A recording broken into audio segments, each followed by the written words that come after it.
Us now, so get ready, everyone. Hold on to something, because the show begins in 3, 2, 1. But now the victory belongs to the Fantastic Four.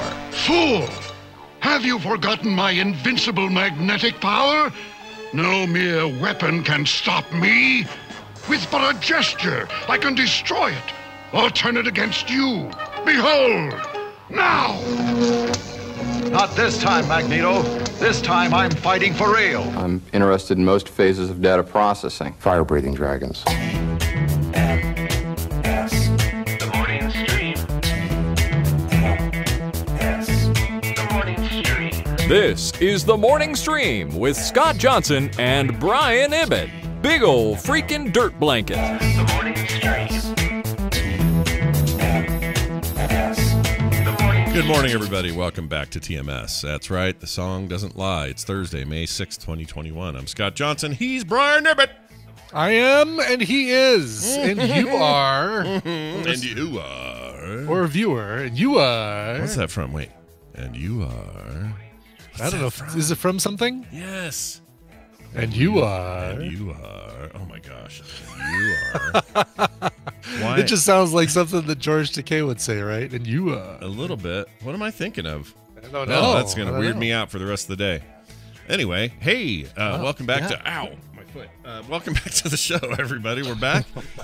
I pinched my toe in my chair, and it's a perfect start to a perfect day. Yeah. Yeah, I felt pretty good. We're doing a show, and that's right. You guessed it. It's Thursday. We got Wendy later. We got a little bit of Bobby and some science coming up. Lots of fun stuff today scheduled on the program. So much. Yeah. So much. But to start things, we have to do this. My dream machine is working perfectly. All right, I had a dream. I love that we now have a theme, a dream theme.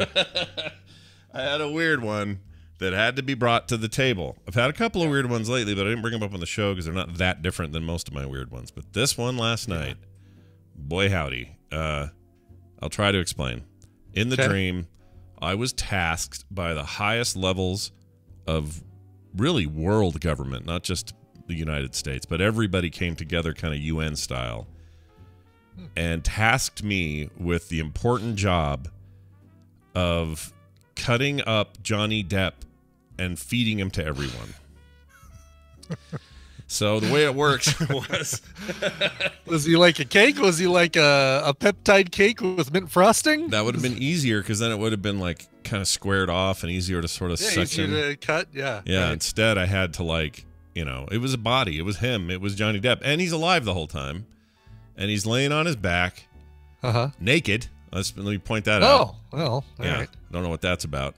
No scissor hands, but he's of the age of around then. That's what he looks like. All right.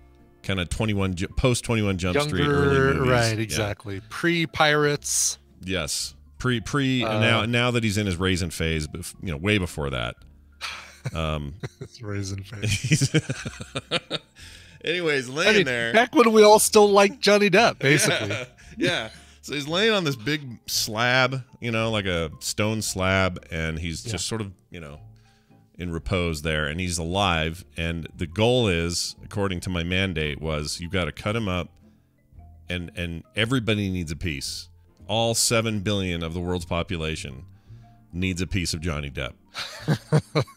And I felt a lot of pressure because that's a lot of subsection of Johnny Depp. Like, I'm going to run out. Probably in the first 50 people. Like, I don't know how small to make this stuff. Yeah, exactly. I mean, to be able to divide Johnny Depp into, and you got to do it equally, right? You can't give, this person a whole butt cheek. You've got to really. Yeah. Oh, yeah. You can't give him a whole butt cheek. That is way too much for one person. Wow. So the dream never had any real resolution. It was just the process and the stress of trying to section him up in a way that I could fulfill this duty. And I don't remember this very well, but it seems like maybe I was going to be hung or something if I didn't do it right. So there was all this pressure, personal pressure, I'm going to get killed, massive social pressure to get everybody a piece of Johnny Depp. Sure. And then Johnny Depp himself, who's laying there kind of taking this, like he's not having any fun. So it was weird. It was very weird. A little bit of analysis. Yeah. That's Could what I'm looking Johnny for. Depp somehow represent the vaccine and you're trying to get the world vaccinated? Like, because right now the world has a job and it's to get everybody vaccinated, and maybe Johnny Depp is the vaccine. Maybe. Okay, let's say that you're right. It's a good front for this common idea that everybody, the more people we get vaccinated, the better, the closer we get to herd immunity, the better off we are, and the more normal things can get. Right. Mm-hmm. Right. But why is he the stand-in? Like, why is it Johnny Depp that stands in for the vaccine? And B, why am I involved at all? I don't know why I'm in this at all. Right, exactly, yeah. Why are you the Fauci, Johnny Depp? And which part of him is the Moderna? Which part of him is the Pfizer? Because it's clear which part of him is the Johnson & Johnson. Yeah, exactly. Oh, and that's the other thing. Maybe it's because I was reading. there's a lot of the conspiracy minded among us. You know, the QAnon types and whatnot. Mm-hmm. They're seeing all sorts of magic in the Bill Gates, Melinda Gates divorce, because they already think he's part of the deep state and also injecting right. That stuff. He's injecting he's behind the microchip that's getting injected into our. He made it in his lab or something. I don't know what they think, but him and his wife getting divorced after 27 years, long freaking time. Mm-hmm. And it sounds like it's not a very happy divorce there toward the end. So it turns out they may be billionaires, but they're people at the end of the day. Of course. So who knows what's going on? But conspiracy theorists have decided that this is all a sign of something. Like, she's getting out now that she's learned about the devious, of course, cabal of whatever bullshit people believe. I was just reading about that yesterday before bed, so maybe that carried over. But again, Johnny Depp, I don't know the last Johnny Depp movie I saw. I don't know the last reference I saw to him. I can't think of anything in my life in the last 3 years that had anything to do with Johnny Depp. Even on the show, we don't talk about him. It's funny because 2 nights ago at trivia, we actually had a question about how many Pirates of the Caribbean movies there have been. Because we had a big math problem as the final thing. It was how many UN recognized countries begin with the letter Z? How many? Oh, that sounds hard. How many how many Pirates of the Caribbean movies there have been? 6, right? Or 5? 4? Right. See, we were doing the same thing. I was able to definitively come up with 4, and I forgot about I don't know how I forgot about the damn Javier Bardem deal from a couple of years ago. Oh, right. That Stranger Tides thing. I remembered the original trilogy, and I was like, oh yeah, there was one after that with Penelope Cruz, and so there's 4. But then the third one was how many wives Henry VIII, and the final one was how many holes are there on a recorder, like on a the. Oh, my sister's fake flute from school. Yeah, that thing. Right, your sister's fake flute. Yeah, her fake flute. Like the easy flute to easiest flute to play. So, two Z's, because only 2? That's surprising. Only 2. Zaire, let's see, it's Zambia, Zimbabwe are still recognized recognized as countries. Zaire is now a part of the Republic of Congo. Right. 5 Pirates movies. 6 wives and 8 holes on a recorder. 8 holes on a 8 recorder. finger holes. 8 finger holes. Not you don't count the mouth hole or the output hole. The exit hole? Okay. Yes, the exit hole. Wow. Those are hard. Everything you just said is hard. I wouldn't have known any of those, I don't think. You would have gotten the Pirates of the Caribbean. I might have if I really thought about it and then pushed it through my head and went, all right, well, I remember. You know what's weird? You know, I always talk about how I associate movies with years. I remember the first movie came out in 2003. I don't know why I remember that. Yeah, because you remember years. You're really, really good with years. If there was like a trivia game where we had to name the year that a movie came out, you'd do great. Actually, there is, Countdown or Spotlight or whatever it is, the Buzz Time trivia has a whole part of it that's like, they tell you the most popular song, the most popular movie, some event, and then you have to name the year, and you would kill at that. Yeah, I don't know why that's a thing in me. The Henry VIII one, what was the answer on that? Six wives. 6 wives. Okay. Did they all get the axe, or just a couple of them Nope. there? Okay. Just a couple of them. There's an easy way. God, there's like a mnemonic device for remembering. Oh, no way, really? Yeah, and I can't remember what it is. It's sad Queen for a was mnemonic Jean, device and not to remember the King mnemonic was device. George, but and it's the like, Larry was thing, and the stuff cut their head off. it's like beheaded, divorced, beheaded. Like, I can't remember. There it is right there. Claire has it, Divorced, yeah. beheaded, died, divorced, beheaded, survived. That's right, because then it rhymes, right? Oh, but Divorced, then- beheaded, okay. died. Divorced, beheaded, survived. Claire, I'm gonna suggest that the two that were beheaded also died. Yeah, they passed away. So really, divorced, died, divorced, died, survived. yeah, they ended their lives there, I think. Right. What's hard about that though is if you don't know what their names are, then that just sounds like that's the order, but I don't know who they are. I have no idea who they are. Like which one's Anne Boleyn? She's one of the head ones, right? She got their head cut off. Yeah, I think so. Queen Anne, I think suck so. it in, suck it in, suck it in. If you're in Tintin or Anne Boleyn. Oh, there it is. Yeah. Move unless you win. Then they begin to see what you're doing to me. This MTV is not for free. It's so PC, it's killing me. On the So Tudors, she was played by that Natalie Dormer. She's great. Yes. Yeah. Oh, I like her a lot. Yeah, that's the first time I'd ever seen her, and I thought, man, she's rad. She'll do more things. Sure enough, she has. She's done And more she things. did. Yeah, she's got that weird birth smirk, I like to call it.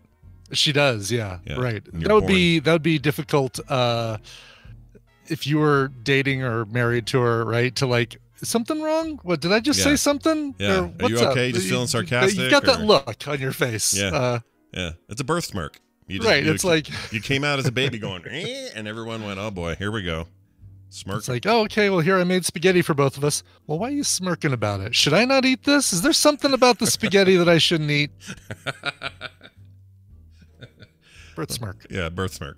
All right. Also, Brian was cranky. Yes. Why? Why are you cranky? I was cranky. So, Claire, number one, didn't hear me thank her earlier, so I'm gonna thank her now because she was very, very helpful with giving me information about Belfast. Because last night I was going through the process of booking our hotels and bed and breakfasts and all that stuff for the Ireland trip, and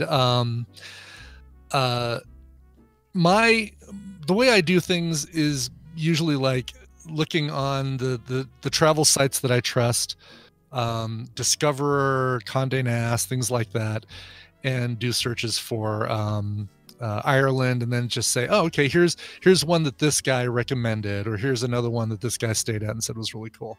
Barring that, when you go to a new town that doesn't have a Discoverer article about it, you've kind of got to go to, my go-to is kayak.com.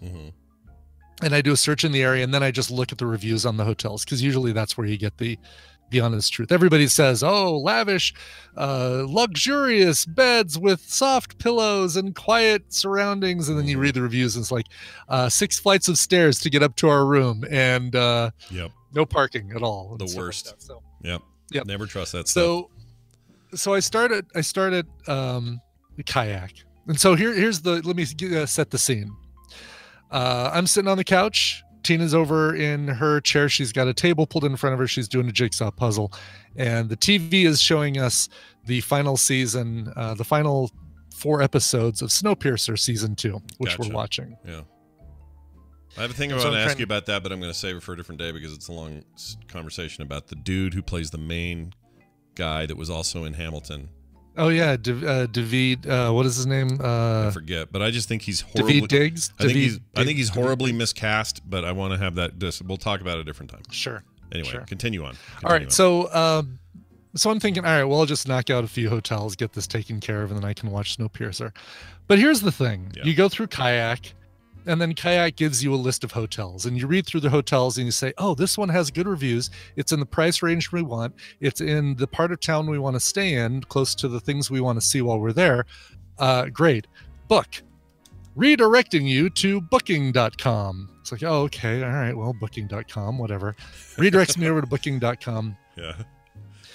which then opens in a tiny little window in front of the Kayak app, because I'm doing this on the iPad. So now I've got the big Kayak app with like, all the beautiful pictures of this hotel. Yeah. And then this little tiny little screen that is the booking.com load into Kayak. Okay, it's And like so a I'm having plug-in to, like, kind of. Okay, yeah. Yeah, and so I'm having to like type in my credit card information. I create an account on booking.com. I save my information there so I don't have to enter it every time, and book the first hotel.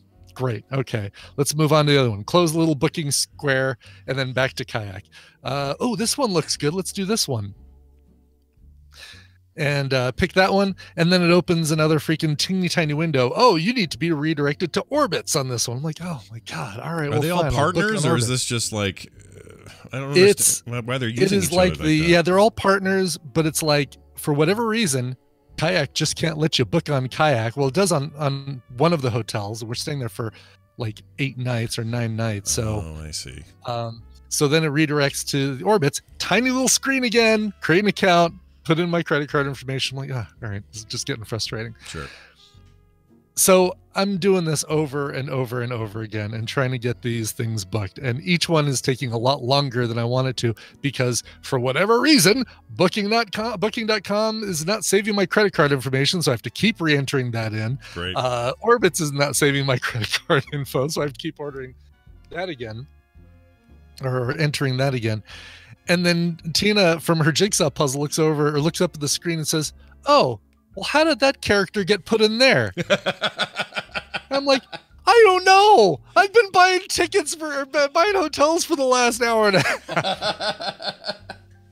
Oh, Tina was very quiet to me for the rest of the evening. She would be giving me the Natalie Dormer birth smirk for the rest of the evening. By the way, using booking.com for other stuff that Kim and I did about a year ago, it also didn't save my credit card information, and that was on a desktop on Chrome. So Claire, keep it shut. It's got nothing to do with his iPad. Who cares? It should just work. It should just freaking work. And I woke up this morning, got into my email, and I had one that I didn't think went through, and I was just going to rebook later today for Cork, the town of Cork, which floats, by the way, I hear. Is it Cork? It is Cork, right? Cork. Okay. C-O-R-K, Cork. Right. I want to go there. Yeah, I imagine they have no problem sealing bottles in that town. And the hotels that I didn't think that I had gotten through, because I got no confirmation, like the screen, as soon as I said book this place, it disappeared. So I'm like, all right, well, I'll just do that one on the desktop tomorrow. And I woke up this morning and I had 2 of the same hotel booked for the same night for the same room. So I was like, all right, well, back over to this site to cancel one of those. Fortunately, everything is like fully refundable, fully cancelable in case something comes up. Yeah, some new strain of COVID wipes us out or something. Oh, well, the good news is Moderna, Mr. Moderna over there. Yeah. They have some data back now that Moderna is effective against that one they were really worried about from South America. Really? Yeah, the South American New strain is real bad, Cool. I guess, and they say that it's showing full resistance to it. So that's good. Nice. The chat room doesn't seem to understand the state of iPads these days. I think they don't understand. They think that this is 2010 and we're still using an iPad 1, which is basically an iPhone at the time. Brian has a keyboard. It has a full keyboard. You can use Chrome on there just like any other browser. You can use Firefox and Edge and a million others. Right, all that stuff. It works like a notebook, and it saves your information when you do stuff like credit card information on any other site. So calm down. Exactly. Yes. Yeah. My Kayak bookings totally fine. That saved my credit card information. I did book a couple hotels via Kayak. Yeah. Let's not give these websites too much damn credit, is what I'm saying. They've got That's problems. right. Exactly. All right. Let's do this. Plus, you don't want Chrome saving stuff. They keep everything. It saves everything. I do Brave and Safari. Yes. Brave Those are is my good. 2. Brave's based on the Chromium engine anyway, so you're fine. So Yep, you may as exactly. well. It's just like using it. So just. But I'm just shields saying. are up on Brave. Shields up. Yeah, shields up. Keep them out. Get them in. Put it in. Stick it out. All right. Hey, Brian was a little cranky, but he's not now, and that's good because we're about to bring in a guest. Hold on. Dead Wally says Apple only allows one browser. All others are wrappers around it. No, this is not true. That's not I true. have Chrome and Safari and I think even a third browser on my iPad that I never use, but I have Edge, Safari, Chrome. yeah. Oh, I know what he's saying. The engine inside. He's right that the engine underneath is based on the whatever that's the WebKit stuff. He's right. Oh, the WebKit stuff. Gotcha. Yeah, but it but is like syncing across browsers and using features that are based on those browsers and plugins and stuff. It's all in there. That's all. Okay. Yeah. Gotcha. WebKit. Look, when you're in a room full of Apple haters, there's really nothing you can do. It doesn't matter what you say. I fell into the trap, Scott. I know. fell into the trap. It doesn't matter what you say. I like Android. There, look at us. We there's my olive leaf. Y'all gonna keep doing that? All right, here goes. Here. Surface laptop sitting next to me that I Oh, probably good. should have used yesterday to book hotels. Well, there you go. Let's play this now. Where is it? I lost it. Crap. Where's our? There it is. I think science is cool. Hey, you know how I know it's cool? It's because Bobby comes on the show on Thursdays and we talk a little bit about cool science. Bobby Frankenberger, everybody, welcome back to the program. Hey, how is everyone doing? I had a quick question that is apropos of nothing. Is that something you guys allow on this show? Yeah, we talking allow about we something do allow that is tangents and non and sequitur. weird. Yeah. Yeah. You know when we require it. you know when there's a smiley, you make a smiley face with a colon and a closed parentheses. Yeah, I'm sure. educating you, by the way. Gotcha. Thanks. Bob, explain it to us. Emotes with Yeah. Bobby. Bob, explain it.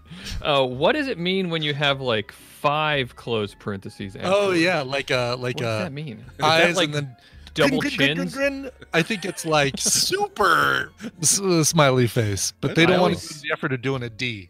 I always read it as like multiple chins. Yeah. 1, 2, 3, Yeah. 4, 5, 6, 7, 8, 9, 10 chins. That's exactly Like the one Miravina just put in chat. Yeah, it does. It looks like you're getting a smile from Jabba the Hutt. That's what you're getting. Or Right. my Aunt Susan. Anyway, hey, Hi. Bobby, welcome back. It's good to have you here, man. I feel like it's been ages. How you been? You doing all right? Yeah, well, there's that once a month pesky Australian.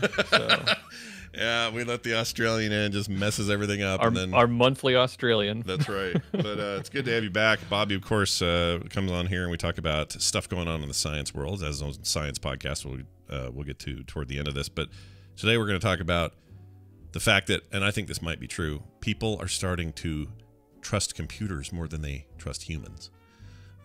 Yeah, at least in certain circumstances, that's what some research has been showing. I feel that way a lot of times. There's a lot of people I don't freaking trust, but I'll trust my computer to get something done. You know what I mean? Yeah. Is it- Oh yeah. Did a person come up with this survey, or did a computer come up with this survey? good The 'Cause real point. question is, do you care? I do, because if a person came up with a survey, I'm not trusting it at all. Yeah, forget it. But if a computer came up with some research that shows that you Yes. should trust it more, Yes. then you definitely. For sure, yeah. Yeah. Why would it lie? Why would it lie to me? Yeah. Why would it? I don't know. So what's the ins but, and you outs know- of this thing? What's the finding that Well, we should be worried about? we trust algorithms a lot more nowadays, as you guys are demonstrating, to do day-to-day things. But there's a lot of concern growing that the effect these algorithms are having on our biases and the way we do things could be really concerning. Like with facial recognition and social media feeds, and how AI feeds us information that it thinks that we want.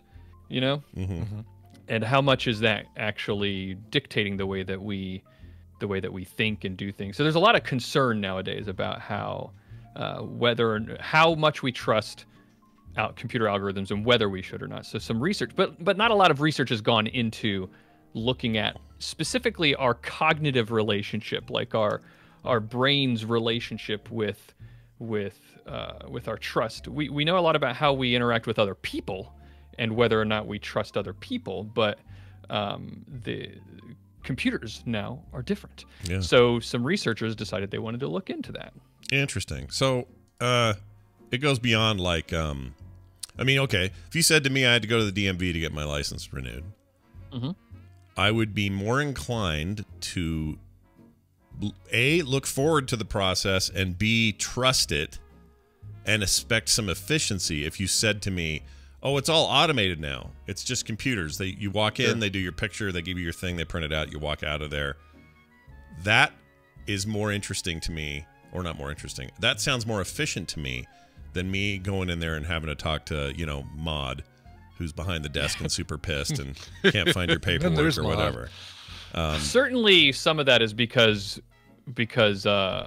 of the growing distaste in dealing with people in general. But maybe that's because of how much we can automate these kinds of things now. We just have, before it was you had to talk to people, so you just dealt with it. But now we're realizing maybe we don't have to talk to people as much as we thought we did. Yeah. Well, we've learned, right? Like, yeah. I was having a bit of a technology appreciation moment yesterday where I was thinking about what 2020 would have looked like if we haven't come as far as we have with remote technology and communication tools and all this other stuff. And I realized we'd be a lot like 1918. We'd be having poor communication. A lot of people just straight up wouldn't know about it, especially people in rural areas. And you would have massive, way more deaths, way more infections, way more everything. And, we'd still here in the States and in other parts of the world still be looking like what India's dealing with today, which is, I don't know, what, 400,000 new cases today were reported. Yeah. Just insane numbers.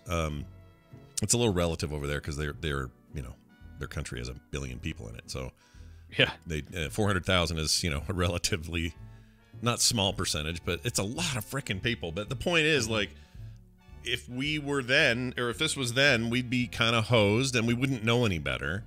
And so what I'm trying to do lately is I'm trying to be more mindful of this, just to see the stuff and go, oh yeah, I wouldn't even have this option before. I wouldn't have Zoom. I couldn't do this show. Like, there'd be no show. I'd have I don't know what I'd be doing. I'd be picking up pig poo somewhere and going blind because they can't do cataract surgeries either. Like, it's good once in a while to remember that stuff and appreciate it, so that you also don't get so cynical about it that you think it's all going to destroy you and that algorithms are the death of humanity and that, you can go way too far into thinking that our techno-socio future is screwed.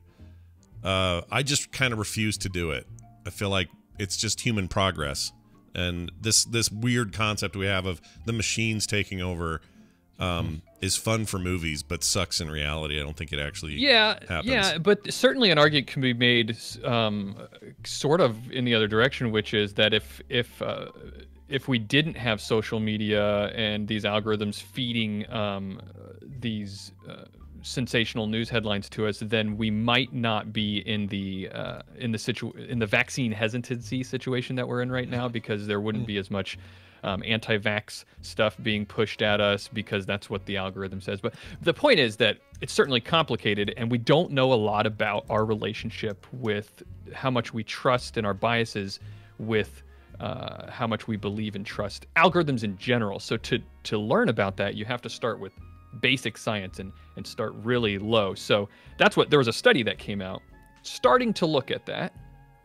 And what it was is they took 1,500 individuals and asked, this is very simple. They asked them, their task was they needed to count individuals in a crowd of people. They were given pictures of crowds of people, and their job was to count how many people were in there. And I think they were timed to do that as well. And they had to sort of come up with a number. How many people are in this crowd? Very simple task, right? And this crowd is moving around. I mean, it's not a crowd of people that's standing there ready to be counted. They're just random, like, they're not posed, but they are pictures of, they're not videos. Okay.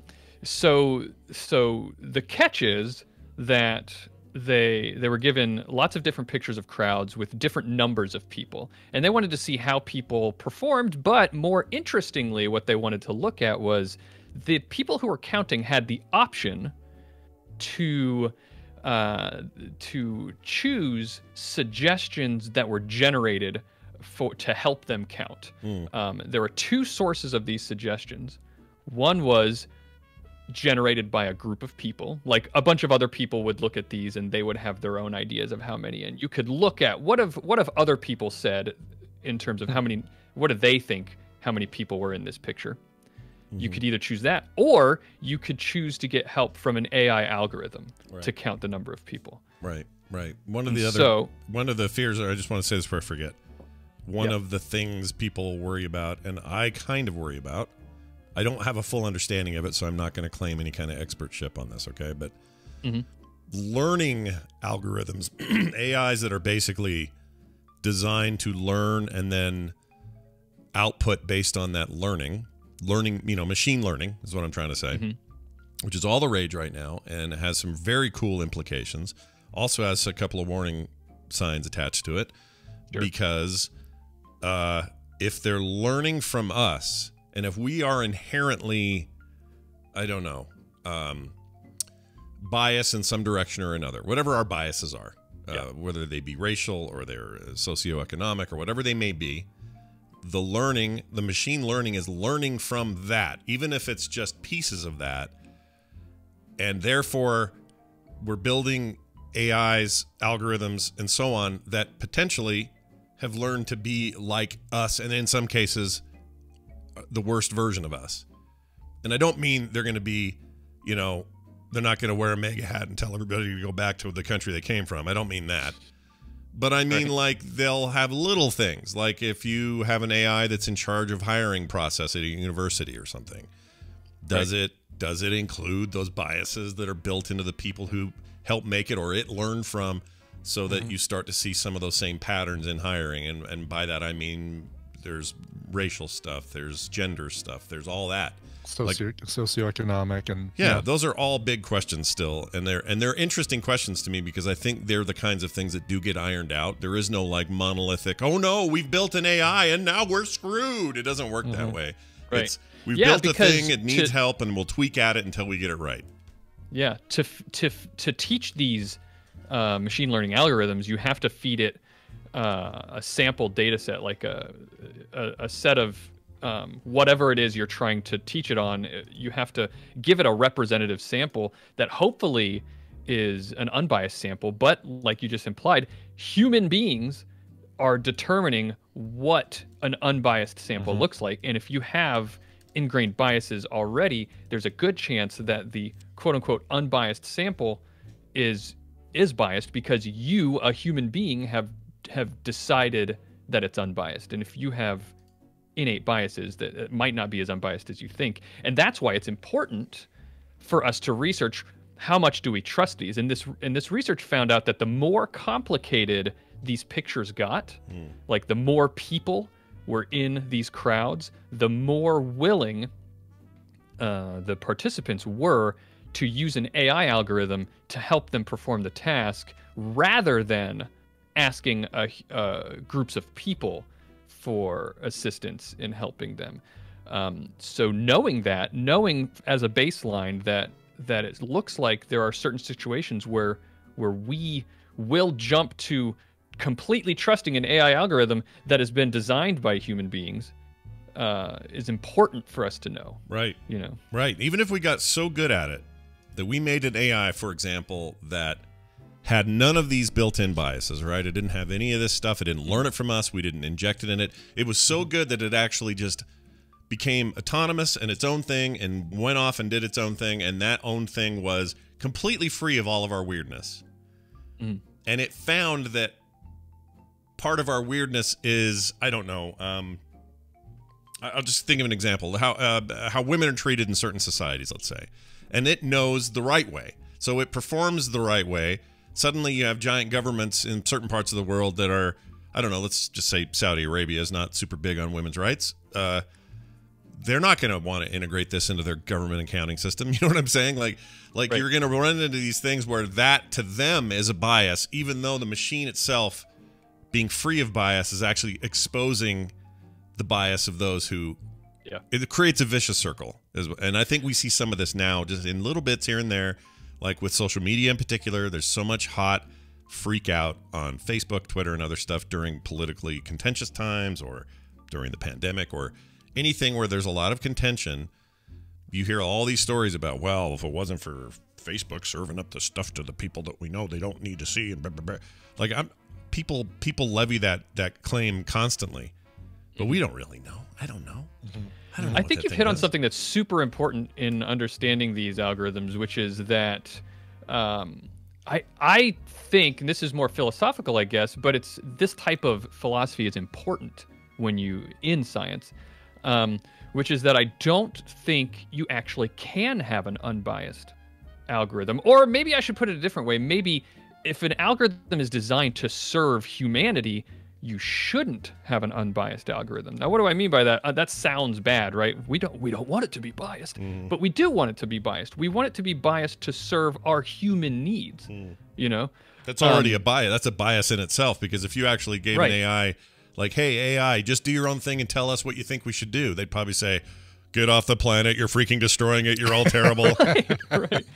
So what's important is that we understand our relationship to this and each other, and we interrogate what it is that we need from it, and we're constantly analyzing and figuring out and looking under the hood and saying, is this thing doing what we need it to do, and is it serving the most people in an equitable way? You hear a lot about the difference between equity and equitable. And equitable being that that everyone's getting the things that they need, that humanity needs out of it in an equal way, you know? Yeah. Because if the robots, if its whole job is to say, well, we need to do what's best for the survival of the planet, let's say. Right. They can't just indiscriminately start wasting humans. Like, because that's what it would... I mean, if you're just going to look at the math of it, you go, well, who's the dominant species that is ruining the watershed or whatever? We are. So just start killing humans. Right. That doesn't feel very equitable to us, and also very biased in the direction of anti-human. Like, these things are way... the reason I like these discussions is it's way more complicated. And not just that, but it's also, I think, really beneficial to have discussions like this. Like, it's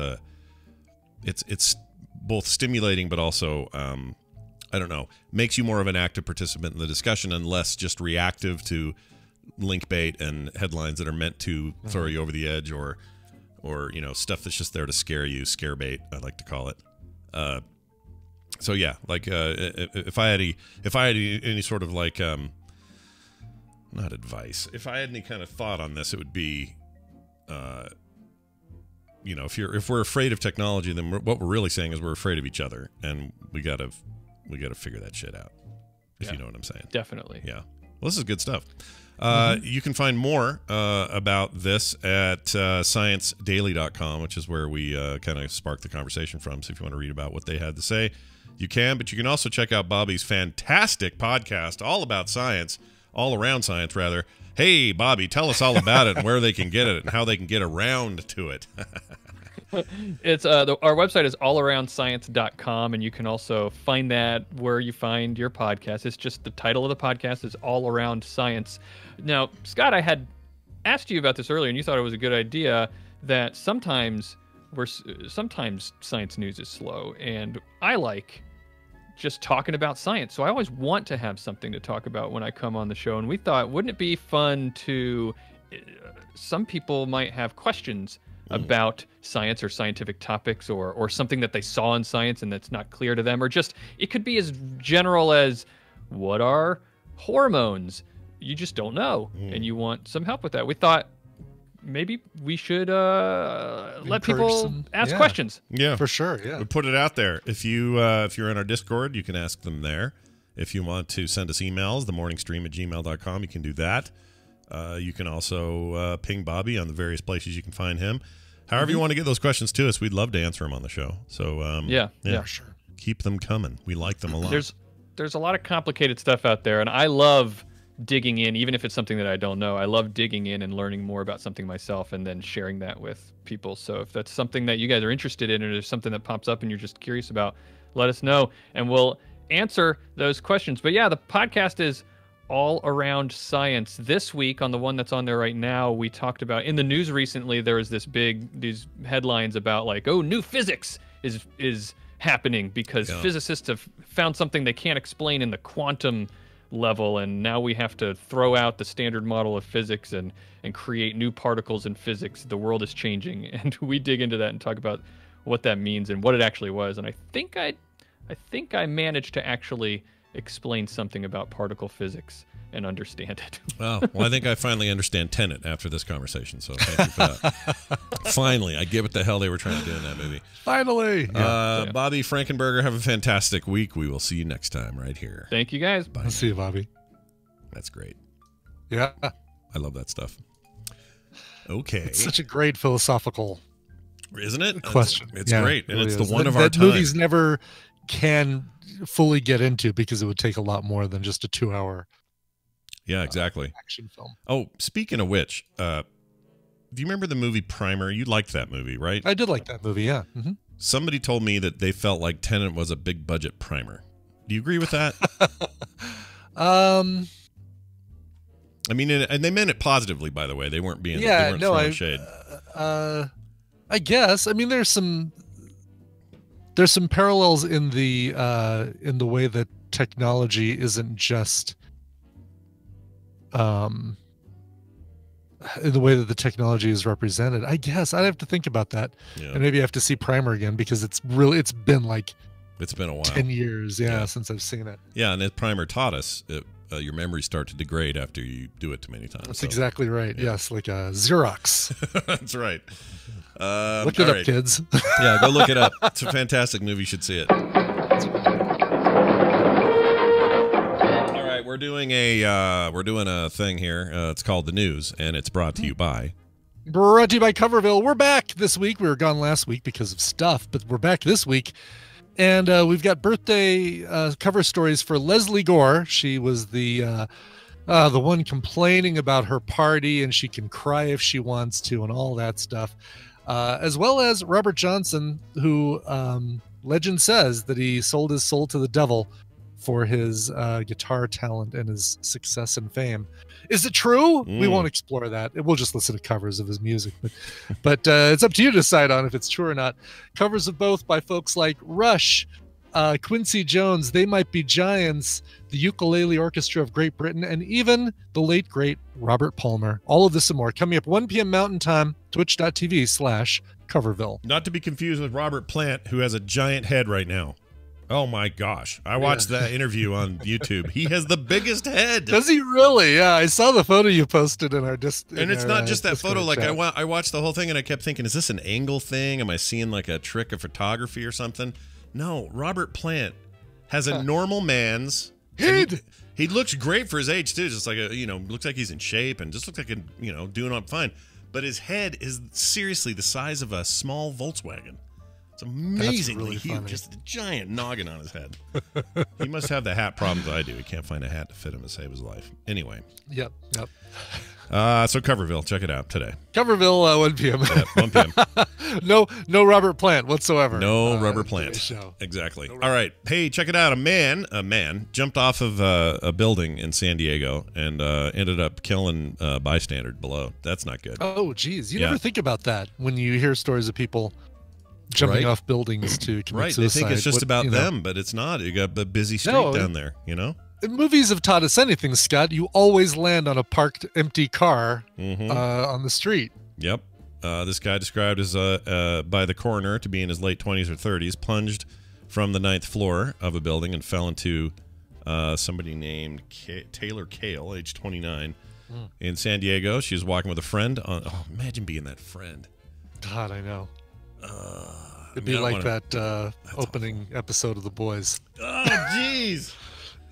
With who's the speedy guy? Yeah. Run Bummer. Whatever his name is, yes. Speed Man. What is it? Lightning McQueen. I can't remember his name. A-Train, that's it. A-Train. You mean I thought Dice Mighty was warning us. A train.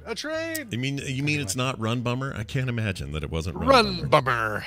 Anyway, that's a sad story. I'm moving on to this story was a sad story. Yeah, I don't know. For some reason I thought people survived it, and then it was going to be like a feel good, cautionary tale, but also funny story. Everybody's okay. Oh, everybody's not okay. Yeah, we're not doing that one. Let's do this one instead. A Texas woman faces a felony embezzlement charge after 2 decades of over a VHS rental from a closed Oklahoma video store.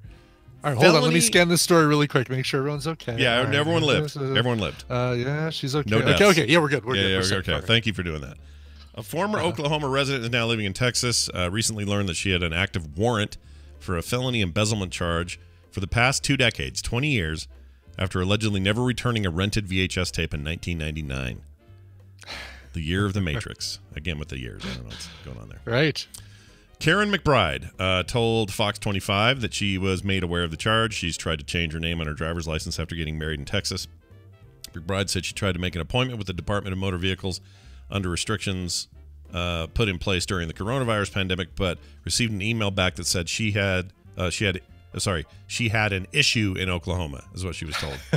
Some sort of mysterious issue in Oklahoma. Yeah. Okay. All right. She'd finally got a number, called somebody, got with the Cleveland County District Attorney's Office. Person on the phone told her that she had been charged with felony embezzlement of rented property in March of 2000. Wow. It was a VHS tape that went to a place called Movie Place. It was a small thing. Check out what it was. It was for that horrible old Sabrina the Teenage Witch.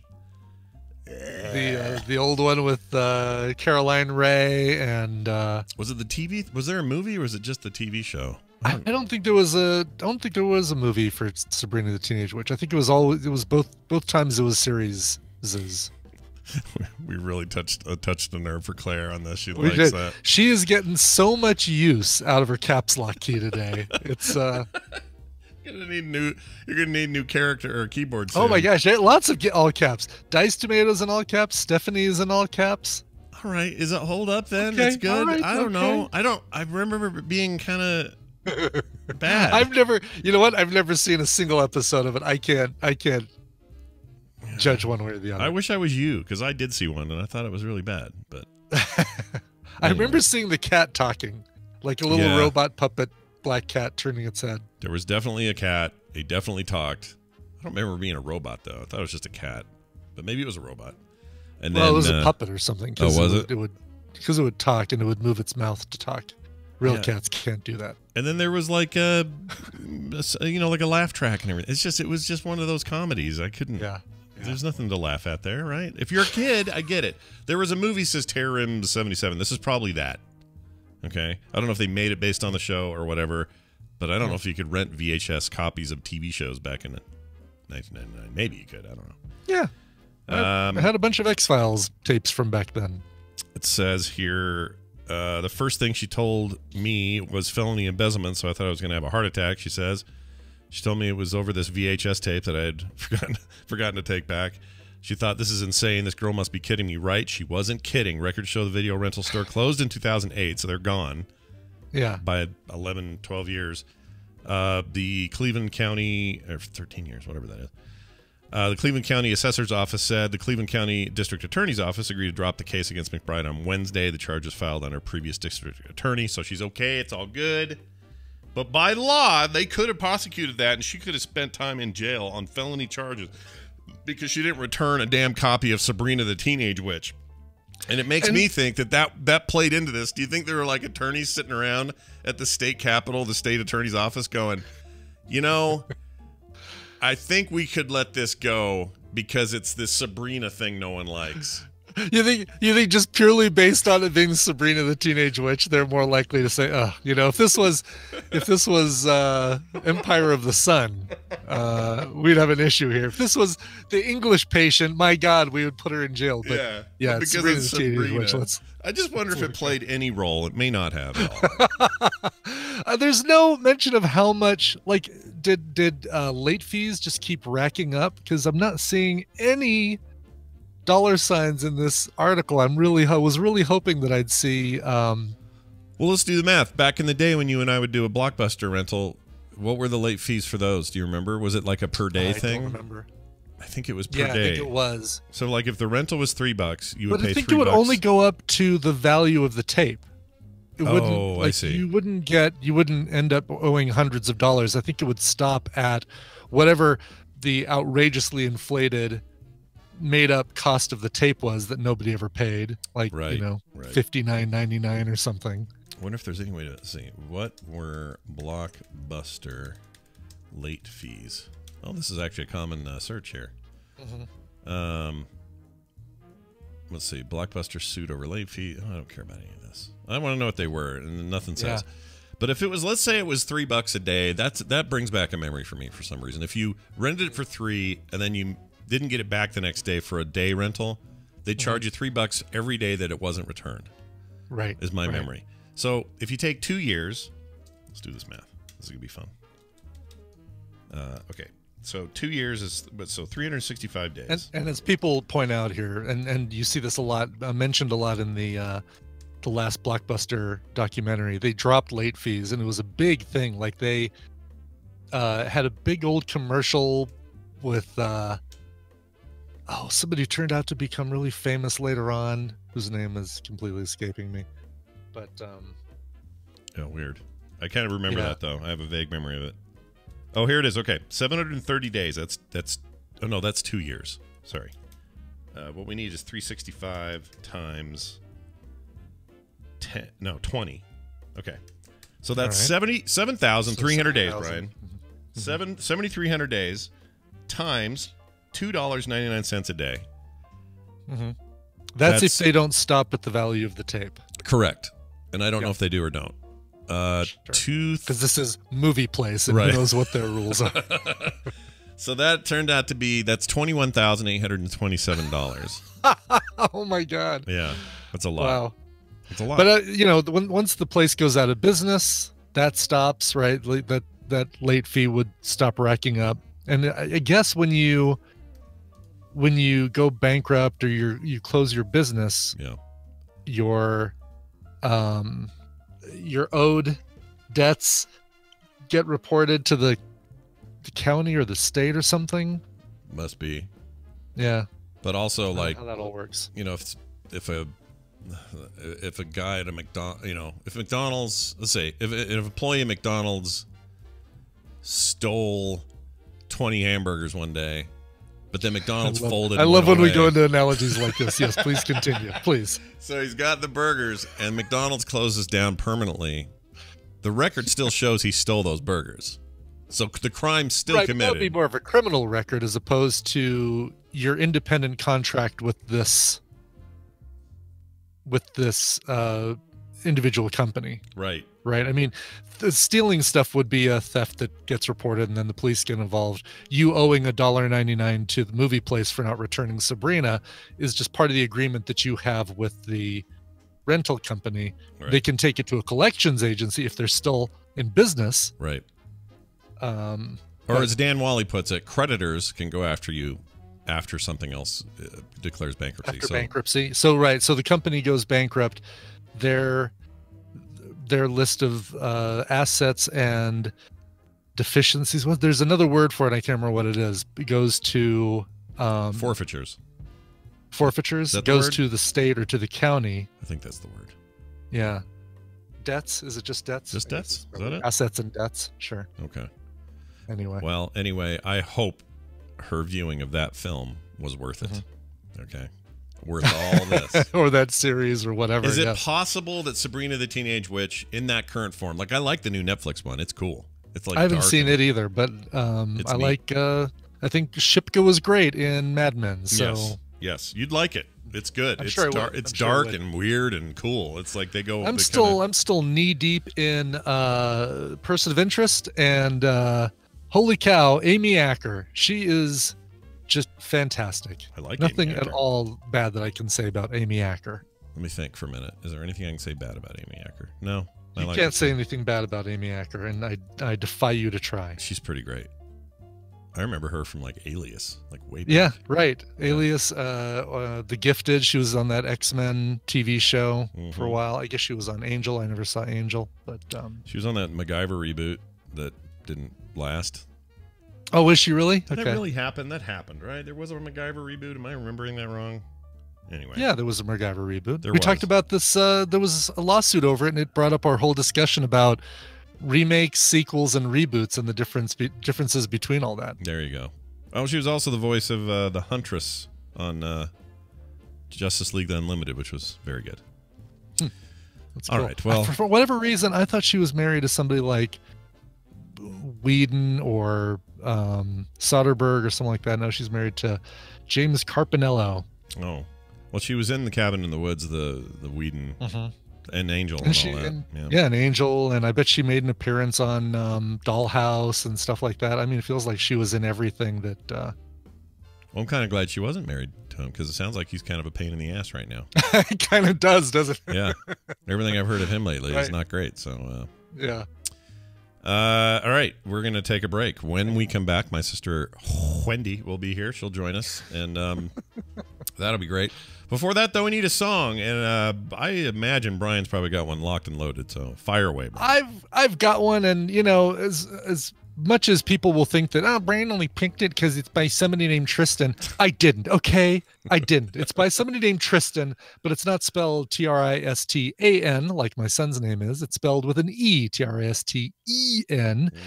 And she's a she, and she has she has a brand new album coming out called Aquatic Flowers. Comes out at the beginning of June 4th to be specific. Yeah. She is a Nashville indie pop singer. And this song called Wrong With You, if you are at all a fan of Liz Phair, I think you're gonna hear some Liz Phair in this. This is so good, and it's so both sweet and dark at the same time. From her upcoming album, Aquatic Flowers, here is Wrong With You from Tristan. That sounds awesome. I like Liz Phair. All right, I'm going to play it now, and we'll see you guys on the other side. Come on back. Type A, I'm not. Comfortable, caring, and serious about a relationship, I am. I have a bad case of diarrhea.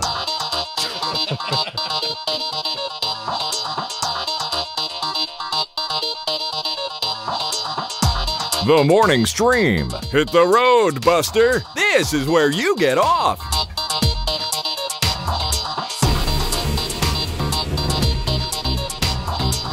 All right, we have returned. Brian, that song again. That song again is Wrong With You by Tristan, Tristen, from her upcoming album, which is called, I'm pulling my notes up, it's called Aquatic Flowers. Go check it out. It's really, really good. Very nice. That sounds awesome. All right. And everybody in the chat room is saying they totally heard some Liz Phair in that. So good. I'm glad I was right about that. And there's no way they can prove me wrong. That we can play it live here and everything. That's the best part of it. Right. Everyone knows it's windy. Hey, look who it is. It's my sister, a professional, who comes on the show on Thursdays and hangs out with us. Hi, Wendy. How you doing? Hey, I'm good. How are you guys? We're fantastic. We're good. Looking very much forward to July, and it'll be great because by then, you'll be. Oh, you're done. You got your second vax. You're good. You're all good. No, my second one's this week. Oh, next it's week. this week. Next week. Okay. Yeah. So next Thursday. After that. Yeah. But then by It'll June, be plenty of time. But next week, that means on Therapy Thursday, I'm going to make no sense again. Oh, beautiful. Or be too sick to be here. Who knows? You got the Moderna or the Pfizer? Do you think so? Was there a Therapy Thursday where you made no sense and you wanted to? Yeah, it's after my first shot. Yeah, she thinks it was. She thinks last week she made no sense, but I disagree. I think it was one of our better shows. It was the week before. Oh, was it? No, yeah, we'll be done, and the kids are now able to get theirs. So Allie's already started hers, and I don't know why I'm the only one in the family who has any response. I swear I'm the only one with an immune system. That's good though. That means that when you have the response, you're supposed to. That means you're more. I don't know. Exactly. Queued up. They're robots. Yeah. Something's wrong with them. I didn't hardly feel a thing. That makes me nervous. I know. I'm like, did they even give it to me? You don't have an immune system. Apparently not. But I get like high. That's not a good response. No. I don't know what's wrong with my No, brain. don't get high. That's weird. That's very weird. That is weird. Are you sure I'm that's not gonna wasn't get the vax, then go high. It was well, they gave her heroin. They just didn't tell her. All right. Oh. So what was I going to say? I was going to say something about the trip. Oh, that'll be fun because all of us conscientious, we live in a society types like me and you. We'll be hanging out with a couple of members of our family who are kind of anti-vaxxers, and we'll do our best. Guess what I'm going to do? I'm going to bring some a little jar full of COVID. Yeah. And I'm just going to release it at a family dinner. Yeah. Like Bill Gates did with those flies that one year, or those mosquitoes. Do you guys remember this? He got up in front of was it a TED Talk? It may have been. And he was For some talking. reason, remembering this is a TED Talk, yeah. Yeah, and he was doing a anti-malaria thing when he was really big on that. And literally opened up a jar of these mosquitoes and just like threw them out into the audience and said, all right, these are the ones that carry the malaria thing, but none of you are going to get it because of this or that or the other. But people were all freaked out because he was letting bugs loose in the auditorium. Anyway. Yeah, please just make anymore. it a... Yeah, they're not. 27 years, man. That's a lot. Hey, let me ask you this, Wendy. This is a great starter. If you were the therapist who had to sit down with Bill and Melinda Gates and help them through their little 27-year hiccup here, what would be the first thing you'd try with those two? I'd tell them to give all their money away. It's the root of all evil. Just give it to, I don't know, maybe your therapist. Yeah. Yeah, give it to me. No, I don't know. I don't know what's going on with them. You I know, don't know that's what the their thing, problem right? is. Yeah, they're just so prominently public. It's hard for us not to notice this and stuff, but we don't know. Nobody knows. For all we know, he burps at night, or we don't know what they do. We do know he hangs out with his ex-girlfriend monthly or whatever that is. Oh, he does he? Oh, does he really? Yeah, there's some, I don't know, that came out that they had some arrangement where he could like go to dinner with his ex-girlfriend all the time or something weird. Weird. So people are weird. That's the answer. People are weird. And the more money you have, you can hide all your weird. That's kind of That's true. Yeah. Your weird always comes out. Yeah. It'll show up eventually. It's funny, though, I have to say, watching Bezos' divorce is much more interesting because he does not give anybody a penny. And the second she's free of him, she did philanthropic magic. She didn't make anyone write an essay to try to get money. She just secretly found out who needs it and just freaking gave it away. Yeah, like she gave away huge amounts of her vast fortune from her prenuptial. $4 billion she gave out in like a weekend. Yeah, she was like that movie. What was that movie in the 80s with Brewster's Millions? Brewster's Millions. She did it all in a weekend. Did she buy an upside down stamp and stick it on a postcard? Yep. Hung out with John Candy for a bit. Reference. Yeah. You guys are old. Yes, we are old. I know, we really are. I love that movie. Or I did. I don't know if it holds up. Anyway, so let's get to it. We got an email here. This is one that came, I guess, to you, and now we're going to read it. Let's see. Let me pull it up here. All right, here's an email from somebody. We're going to call this person M because we, like to keep people anonymous even if they don't care. Hi, Wendy. It was just an issue I wanted to, or that might be worth examining on Therapy Thursdays. I am not connected to this at all, but I'm curious to hear discussion on the action that the action and the effects may have. I'm in Australia, and we had quite a bit of news recently about the reaction taken by the school to the issue of how men treat females. There's a link to an article attached if you want to read it. I didn't actually look at that, but it was called Brower College Students Forced to Apologize. And there's a whole bunch of info about what he's talking about. But anyway, without warning at a school assembly, all boys were asked to stand and apologize to a female around them for how men treat women. Given that boys at the school would range from 12 to 16 years old and have different nationalities represented, you can imagine how confusing this can be for some of them, especially the younger ones. So I'm wondering about your thoughts on how to go about educating the young mind or a young mind on such issues and whether the approach taken by this college is fraught with danger for the kids. It seems dangerous to invoke a feeling of being personally responsible without a specific boy having done anything wrong. However, it also raises awareness of the issue in advance of someone trying to do something wrong. Just curious of your thoughts with all social matters needing rectification. The challenge is often how to go about it without creating more damage. Love the show, M. I'm trying to imagine this, but I think I can just envision this. This everybody stand up, all the boys stand up now, collectively apologize. Basically a giant reparations moment to all the girls, and part of me goes, "Well, that's a nice gesture," and then part of me says, "Oh, I don't know if this is the way to do it." Yeah. So when he's referring to college, am I getting this right? Because I'm thinking of England, and you say college when kids are 15 and 16. So right there, he's saying 12 to 16-year-olds. So yes, college is Australia's weird that way. Yeah. Gotcha. Okay, so young, that's what I thought. But then, my American brain said college. 22-year-olds. Okay, got it. Yeah. All right. So you're probably picturing that correctly, and the two parts of you make a lot of sense. Brian, how about you? What does part of you think, and what does the other part of you think? Well, I mean, the first thing I think of is, okay, do they also have an assembly where it says, all right, everybody who's white stand up and apologize to the nearest black person sitting by you, or the nearest Asian person sitting by you. Like it's not a way to solve a problem, and it's blankety, probably like, right? Like it's too blankety. It's like it is, right, exactly. It's too nobody wants a forced apology, but even then it's not, people don't want an apology from somebody that hasn't wronged them, which causes confusion in both the recipient and the apologizer, which I know is not a word, but I'm going to use it. I'm not sorry about you. It's a word. Apologizer. Apologizer? Is it? Apologizer. It is Okay. today. It is. You're talking to two Johnsons. Everything's a word. Everything's a word. That is so true. But okay. Yeah, the confusion issue is the big one, right? Is that it's just going to make the people, everybody in there, confused about why they're doing it. So I have a long running list of, if you could just run this by one more person outside of your group, it would really help, like certain design decisions, or, when someone runs a campaign, it's the group think that you get when everyone in the room is excited about the same thing, and then you miss the sort of other information you might normally have if you had someone from the outside look at it. And that's, to me, what happened here is like the intent, the underlying desire sounds like a good one. Like, hey, there is a problem, and we need to let these kids know, they're at the age where some of this behavior really is starting. It's not solidified yet, and this is a window to help them.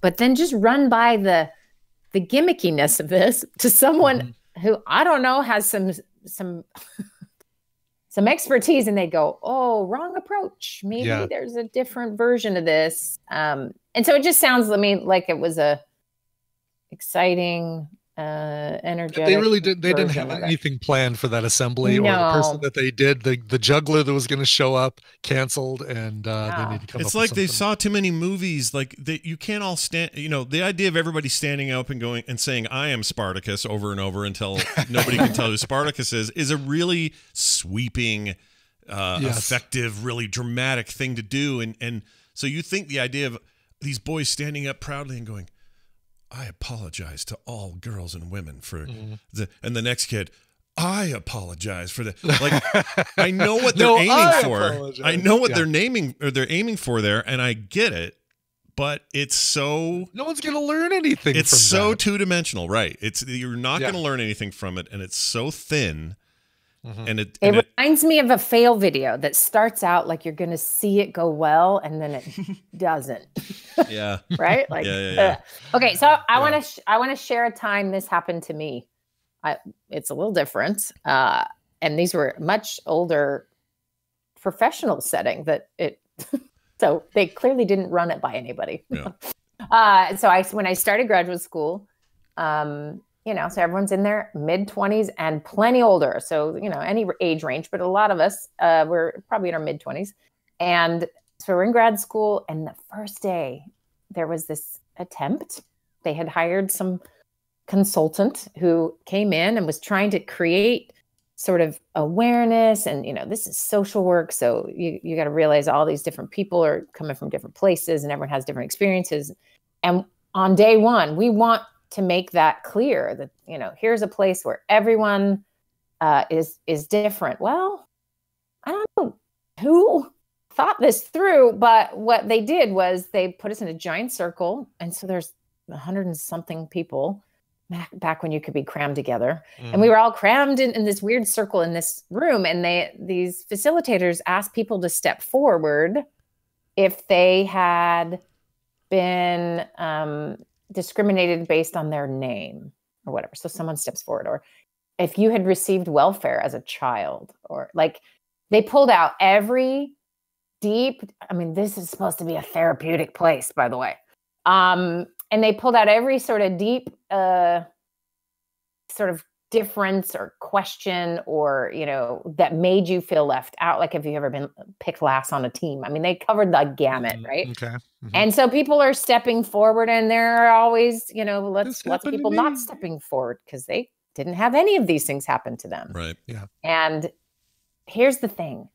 if that's your plan, then what are you going to do with it? It's like everyone comes up with the idea to the moment of like the drama of it, but where's the resolution? And I will tell you how they left it. It was terrible. It was like, well, we're all different.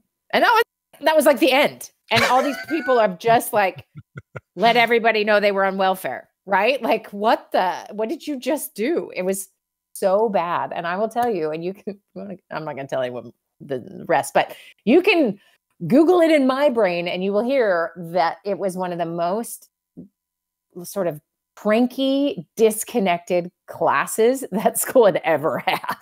Like lots of fighting in classes about like, and really what it set everyone up to feel is either a little bit victimized or like, let's all gang up on, that white straight guy in the corner who is just like a nerd and is just trying to get his degree. We were like just torn apart. And that's what this guy's referring to is when you plan to do one of these things and you are not actually qualified to facilitate something like this, you're going to create more problems. And you actually create problems that might not have been there, right? Mm-hmm. And so you're going to have that reflex reaction of like, well, screw that. And then the secret crap comes out and it's less and less hidden because it's socially inappropriate. And, find other dudes who think girls are stupid and start to create, you've actually maybe created more problems. And I don't know if that's happening there, but I'm going to tell you what's happening in Minnesota is that there are groups of children in middle schools and some high schools, but mainly middle schools, which is like a cesspool generally, right? Yeah. Mm-hmm. Who are spreading and just doing some of the most heinous, racist things you can imagine. And these are kids. And all I can assume is that 5 years ago, none of these kids were racist and nor were their parents probably like outwardly racist. But this feeling like the spotlight is on us and that, you're not allowed to say any words and there's no room to grow or to get a chance to learn or, whatever. It's just like you're woke or you're not. Right. Yeah. This is going to piss off some lefties who listen to the show, but I could not agree with this more. This concept of just by merely discussing something is a problem and you get shunned for it. I hate that. I freaking And here's where the solution, there is a solution. And if you get a lefty calm enough, they'll say, yeah, I actually would like a solution. Well, it's really hard to hear it when you're not quite sure. You think it's going to go back to do nothing about it, right? And that's understandable that you can't go back to doing nothing about it.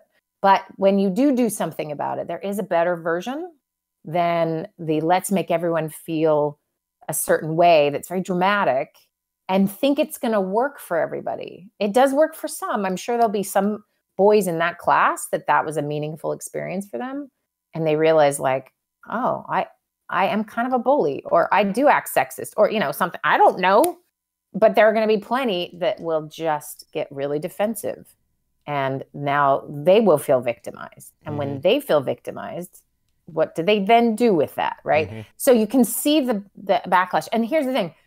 No one's like extra good at this, but there are professionals and experts and people who have thought really long and hard about this and have studied this and understand how people work. And I just wish we could sometimes talk with them first before we pull off stunts. Get their feedback. We're gonna buy them just to make sure. And I mean, I was young and I was just like, yeah, wow, look how different we all are. And I stepped forward on a couple of those things. And it's pretty vulnerable. And you were like, all right, now what are you going to do? And they were like, all right, peace out, time for lunch. And you're like, wait, what? Yeah. And so with no context so it can happen in the best of places with the best of intentions, right? Right. But the risk that you run is that you're assuming too much about people. Yeah. And you got to go a lot slower and a lot, And in these cases of these things that have happened here that I know of, one happened just the other day in my kid's middle school and my friend's kid's middle school. So we've talked a lot about it and how people are handling it and what's happening. And it's really directed to kids in their school, not directed to the world out there, directed to those Asian kids in their class or directed to those Black kids in their class. And, you know, it's sickening and alarming. And you think, what? But if the answer is just keep shoving stuff down their throat, it's not, because that just seems to make it worse. So what is the answer? So to get really thoughtful and open and work to understand what helps, I think matters.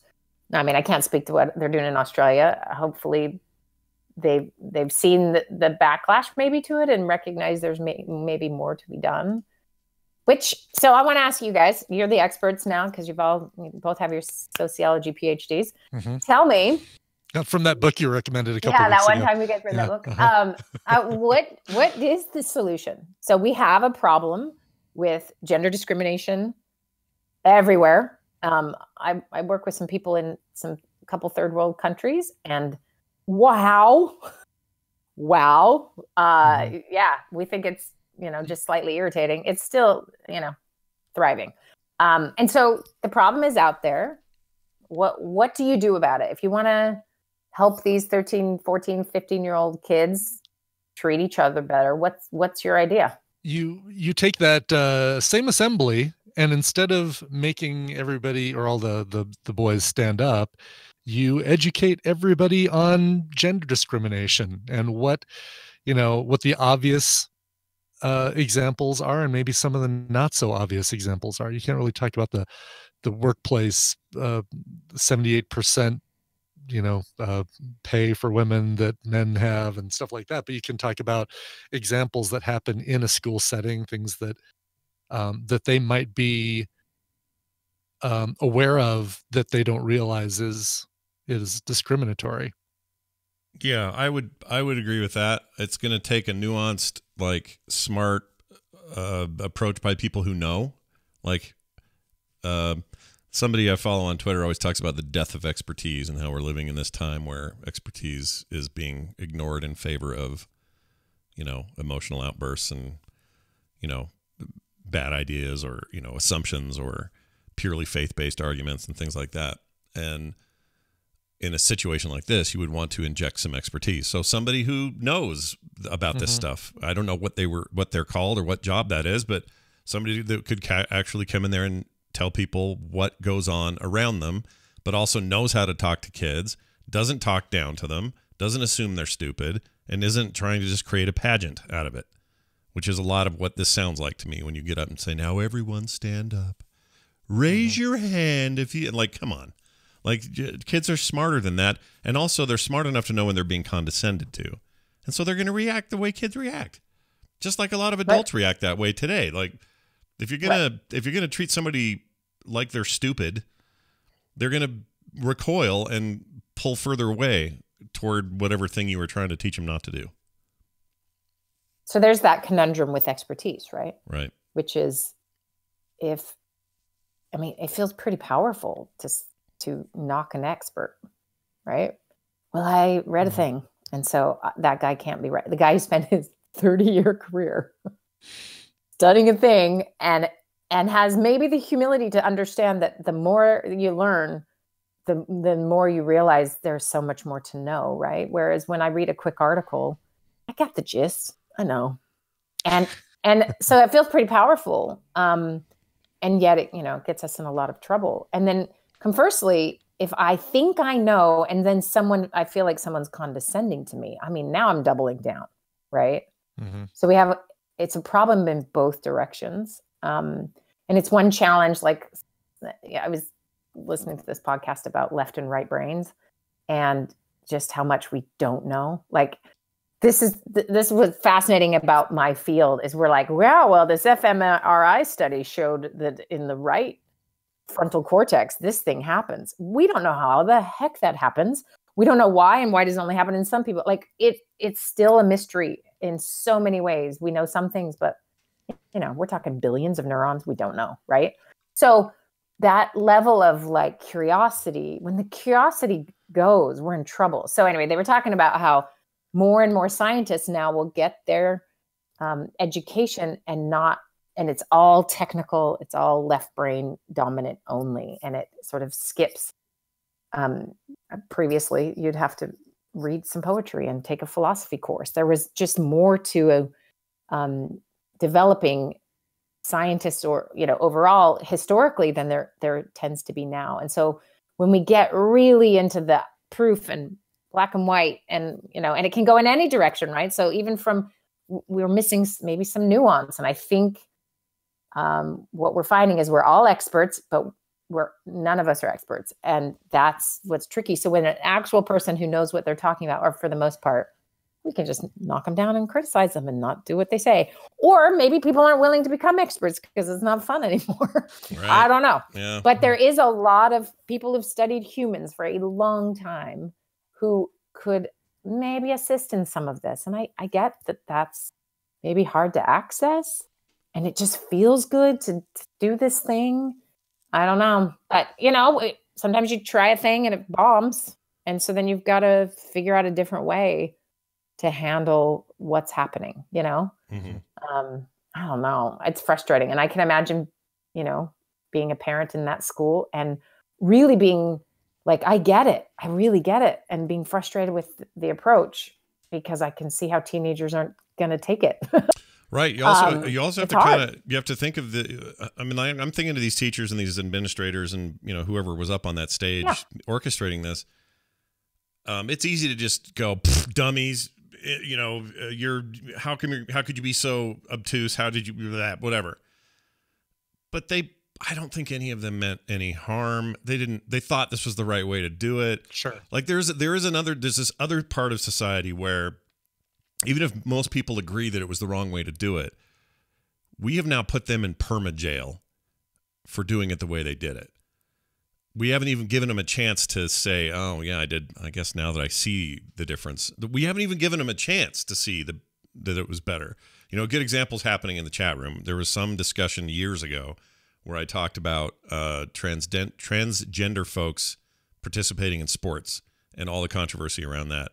And at some point, I was like, well, yeah, I guess if, The Rock or Brock Lesnar or some, enormous dude in whatever area of sports they were in, if they suddenly said, hey, I'm transgender, and we'd all go, okay, cool, that's awesome, I now can call you her and you're off with your life. But if they suddenly got back into the sport they're in, don't they have an advantage? And since then, there's been tons of discussion, both in the chat and outside of the chat, from people who are trans, helping me understand better the nuance of all of that. It's not as simple as my rock example, which my examples really are as simple as I think they are. And they are. And I came around on that stuff. So part of this has to be, I think it just has to be, I don't know how you're going to get around this. Not everybody's going to come into the situation with all of the information, with enough personal experience that they know and feel and can understand or relate to how this must feel for those who are being marginalized, or anybody in the scenario. You're not going to have the life experience. So how do they gain understanding? It's through discussion. And shutting down that discussion is not going to help, even when they're saying it wrong. Mm-hmm. Mm-hmm. So part of me is like, yeah, it's a big deal when you get a bunch of kids feeling rotten about an idea that you thought was good on stage. Right. But we can't just... they didn't mean yeah. to, they didn't mean to do something terrible. The intentions behind that were great. Let's build on that, as opposed to, oh, you guys are idiots, you did everything wrong. Yeah, give them a chance to learn. Give them a chance to...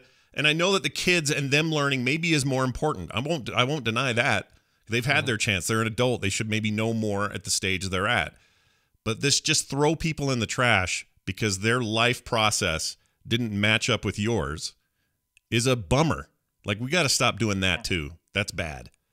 Mm-hmm. And it's bad. It's bad across the board, because that just perpetuates itself. So when these kids do something super stupid, or they have an opportunity to go one way or the other and they err on the side that they shouldn't have or whatever, society doesn't just go, you're out of here, get in the trash heap with the rest of them. Like, that sucks. We got to not do that. That's bad. Anyway. I mean, obviously it's amplified with technology, but I also think it exists in the form it does because of it. Like, there was no way for us to even know this was happening in Australia without some way to connect us to that, right? And I think so. It's in our human nature to banish people. It is, because they're a threat or they're they've done, this thing that makes the group unsafe or whatever it may be. That is absolutely built into our DNA. And yet it's not the societies we live in anymore, but we still have that urge, right? Like, you're out. You don't agree, blah, blah, blah, or you're just a threat to the whatever, right? So you can imagine, like, with some of these kids who have been messing around with being bullies online in really racist, directed, terrible ways around here.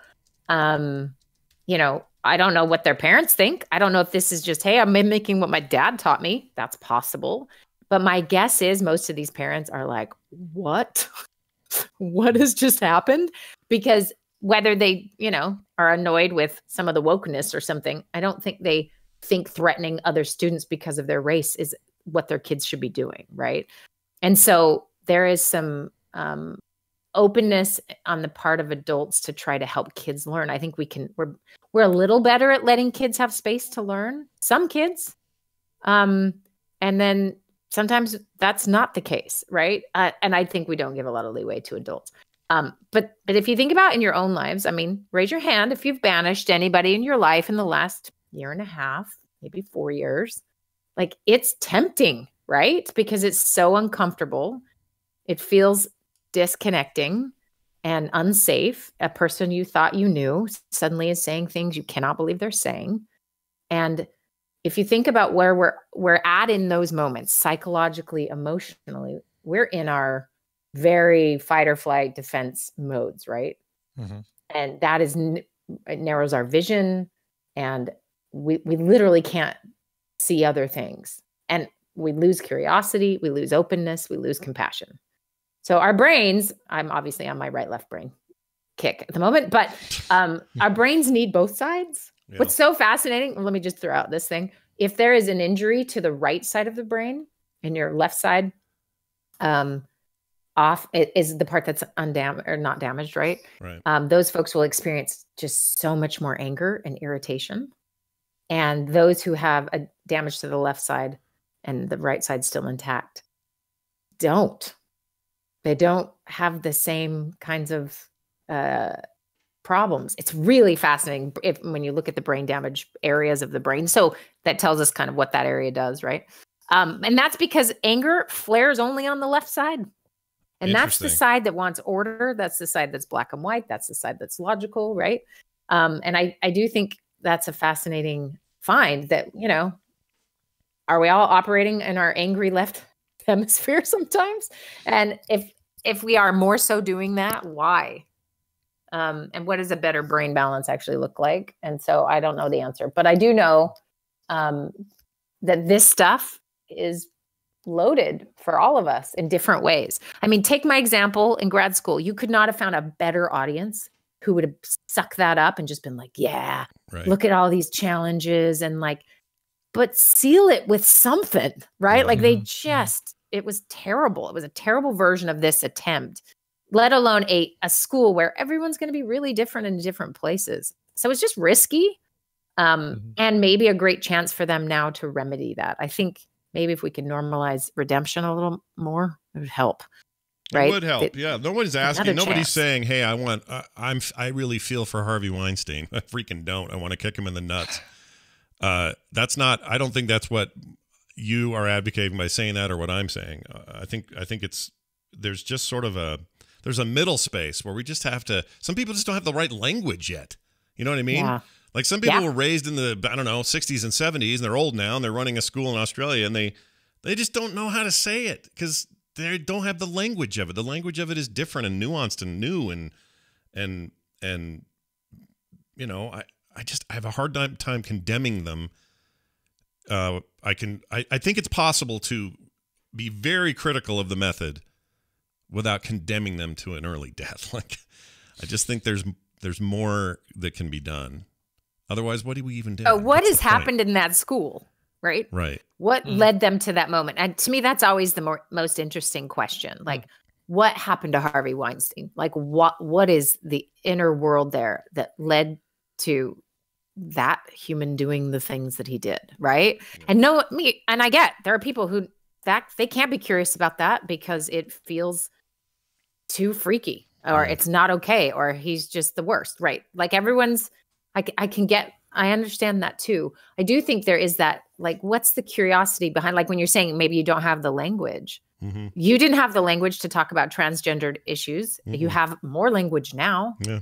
I still don't have all of it, but you know, the three of us will it. never have the right language to understand Black life in America. Right. But can we get better at it? Can we understand? Yeah, but that takes time, and that takes openness and curiosity and listening, and not just surrounding yourself with the exact same thoughts of the people that just echo what you think. And it comes back to this thing I talked about a couple of weeks ago of just this it's a self-protective response, which is what I have experienced is valid. What someone else experiences seems suspect to me, especially if I don't know them, right? So if you have ever said out loud, which I have said recently about a particular group, I'm very concerned about their lack of curiosity and solutions and hypocrisy. And I can say that, and I think, say I'm fine, like I'm not doing it, but I'm a hypocrite, right? Any group of people is not a monolith. And I can be frustrated with their decisions or the way things are handled or whatever. This is tough. And who's going to teach our kids this when we struggle with it, right? Right. I mean, but this is part of being human, part of being in a giant group of mixed up types and tribes. That's what this is going to require of us. And so, I mean, if individually, if we could each sort of work with the parts of us that are, you know, hurt and try to understand them. Or why am I angry about something? You know, why when this person I know got pulled over by a cop and was like so belligerent and terrible to this cop and got arrested because he had a warrant for his arrest, and now is telling everyone, like, you know, that the Black people are just victims because he was fine. And it was like, okay, dude, do you hear yourself? Yeah. And if you can't hear yourself, right? If you can't see your own bias or look in the mirror or be curious at all, or curious enough about others because it may actually impact you. I mean, we kind of get in our tribes and we stay stuck, and then I don't know. But you got to just be willing to. Two things have to happen. You have to be willing to be open to somebody correcting you, and those doing the correcting have to be willing to be open to the idea that you can be corrected. Like, even if you don't, or even if you can't, be open to the idea that it's possible. Yeah. That's all I think. I think the world would benefit on both ends of this problem if there was just more of that, more of everybody everywhere going, I'm different. I don't know. Admitting you don't know stuff. And then admitting it's possible that the person who said a thing doesn't know either. And they just don't know on a different level. And maybe you know things they don't know. And it doesn't mean they're there for the bin. You can work with them, you know? And if you can't, you can't, but it's worth it. It's worth trying. If you spent an entire day, just with like a notepad, and every time someone said something, did something that got your hackles up, just bugged you a little bit, right? Just write them all down. And then get really curious at the end of the day. Like, what is that about? So, for example, I am notoriously nice. Yes, you have quite the, you have part, such the, right? The, like when, you give me you joke, but I don't doubt that one bit. You give me a face-to-face interaction and I will feel compassion immediately, and I can do, I'm socially appropriate. Like, I have that down, right? But you put me in a car and someone drives badly and they are the devil. And so I would write that down. That would be part of my day. I would write down, like, what is wrong with that driver? Yeah. They should not have a license, and because I am in a hurry or something, right? That's right. So at the end of the day, going is way more important than where you're going. And I don't know where you're going, but yeah. Exactly. So the curiosity at the end of the day would look like, okay, what is that about for me? Because guess what? That person keeps changing. It's a different person every time. Yeah. So it's clearly not them. It's got to be me. So what is it happening? Well, it's because I'm always late and I always need to hurry and it's always important. Yeah. So my self-importance and my lack of planning equals me thinking every driver is bad. Guess what happened yesterday? I had to take my sweet Allie. She had to get an MRI, and I did something I've never done. You left early? I left so early that I was confused. And I kept thinking, what do people do when they just sit here in a waiting room? It was terrible. And I didn't have to panic, nothing. And guess what? There was not a single bad driver on the road. Yeah. Huh. How is that possible? You didn't figure out some way to work in a Starbucks drive-through during that to return yourself back to being late? Yeah. I was so tempted. And I was like, I need to bring 3 books. And okay. And then what else can I do? Like, should I run an errand? But I stopped all of it. And I was like, you know what?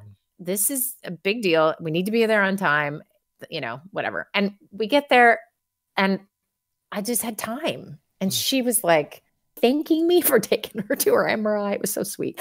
And it was like, oh, because she doesn't have to like handle me being pissed because I was late and I'm mad at the world, right? It's so stupid and I know it, but this is everyone's homework this week. I want people to try this where you just take a conversation that bugs you and give a couple hours in between when you analyze this and just get really curious and like, what is this feeling telling me?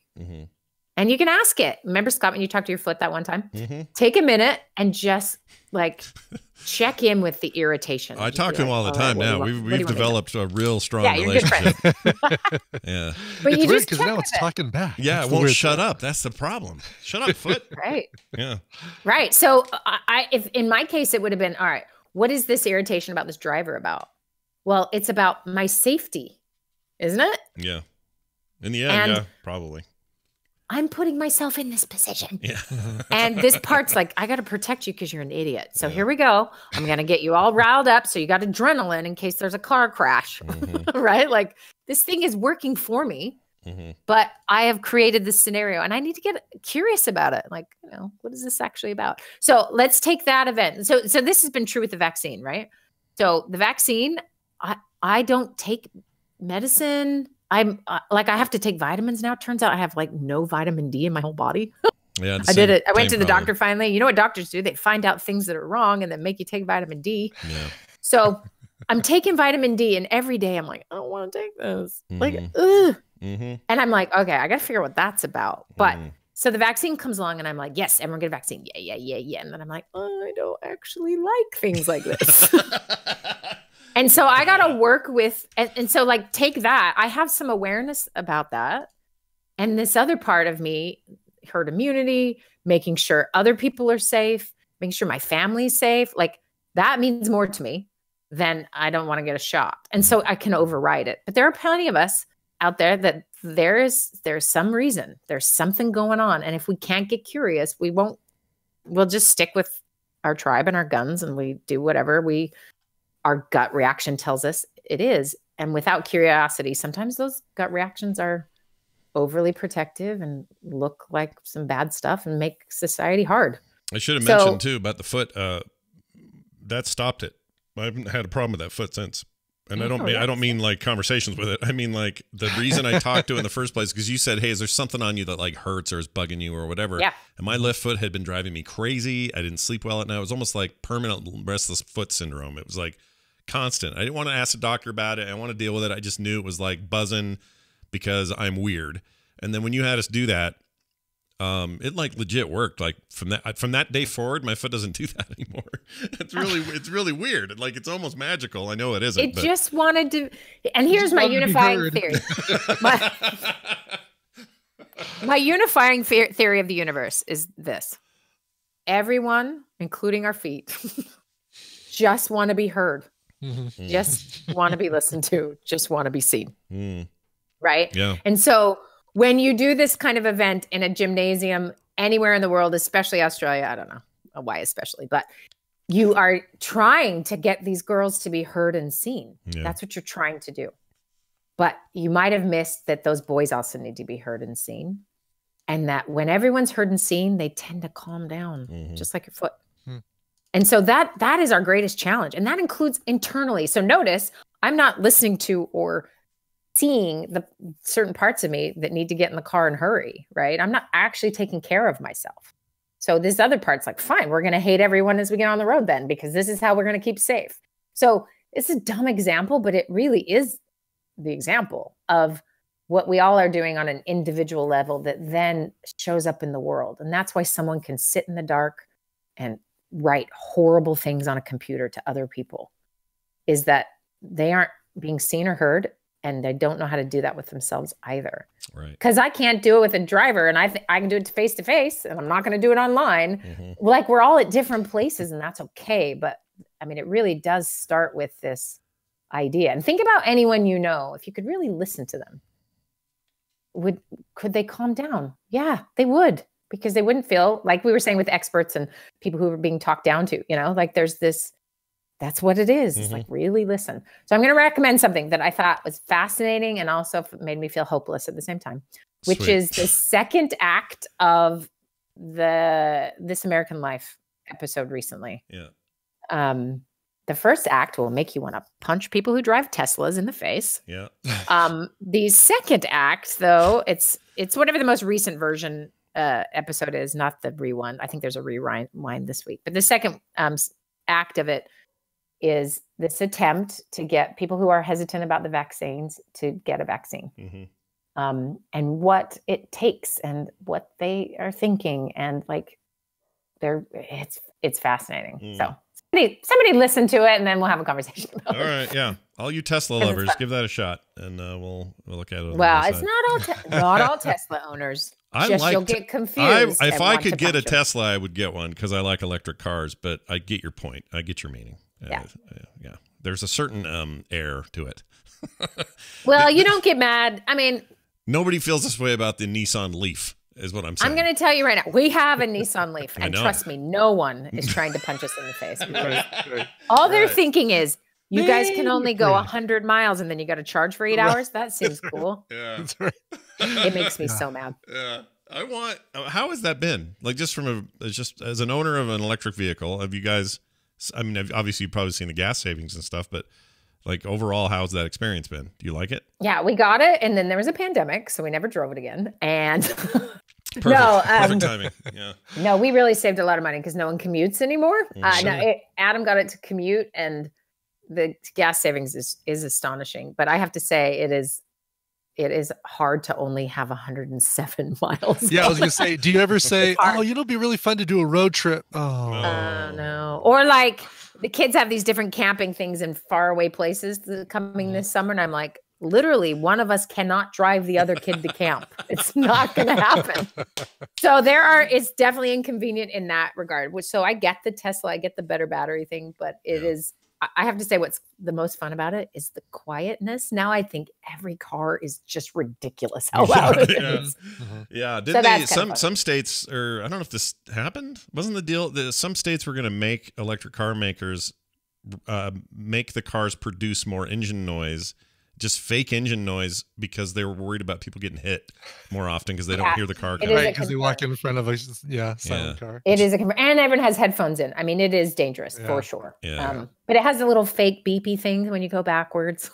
Oh, fake. It's like okay, this is what it is. It's like a devoted, loving dad car. Yeah. And then the Tesla is the cheating new midlife crisis car. How it feels to me. Yeah. So we're gonna stick with her. I mean, there's some marketing there. There's some Elon Musk there. There's factors there that just affect the way that those cars are perceived. But it is pretty funny how different it seems anyway. That if you are a Tesla owner versus a Leaf owner or a Volt or any of these other dumb cars, or even a hybrid. And it doesn't help that I really do know quite a few, like that's what they do when they are leaving their wife, is they get their Tesla, or that's what like a Tesla is the new way. It's the new convertible. It's the new midlife crisis. It really is. And you just look around, look a little deeper, scratch below the surface. You will be shocked what you will find. But also, I was planning on getting a Tesla. Now Brian, do not get a Tesla. I will punch you in the face. Says about me. However, I'm in Norway when we were living over there, and everyone has a Tesla in Norway, by the way. It's like not even cool. And this dude's driving by in a brand new one, the shiniest paint job you've ever seen, with a full-on wheelbarrow strapped to the roof. Like metal to metal. Oh my God. It's because it's not that big a deal. That's what they drive. And so I always think, if we can be Norway, that's fine. But We're not. We're not Norway. We're not Norwegian. I don't want no scratched roof of my car. Are you kidding me? What are you? It was so funny. No, wow. You don't want that. That's how you know people ski. All right. Well, this has all been good. Do your homework, everybody, and listen to those episodes of This American Life. But also check out realsteps.org. Yeah, your other homework. Write down your stuff and review it at the end of the day. Then go to realsteps.org and decide if that's for you as well. Wendy, anything to say about that this week? We have started May's round, and we've got a ton of new people, and it's so fun so far. It's awesome. So the next round will be in August, but you can go to Real Steps and put your email in, and you'll get maybe one email right before August.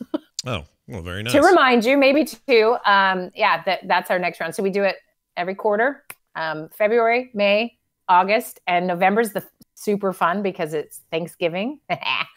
And it's all about how to really enjoy Thanksgiving dinner. Yeah. Not to feel sick and fall on the couch, but to like savor every last minute of that dinner. Oh, so anyway, wow. It's a lot of fun. So sign up, or I don't know, listen to me talk about it every week. Either way, you're good. I get these emails from Wendy, and it's like a weird little, there's my sister sending me interesting things about realsteps.org.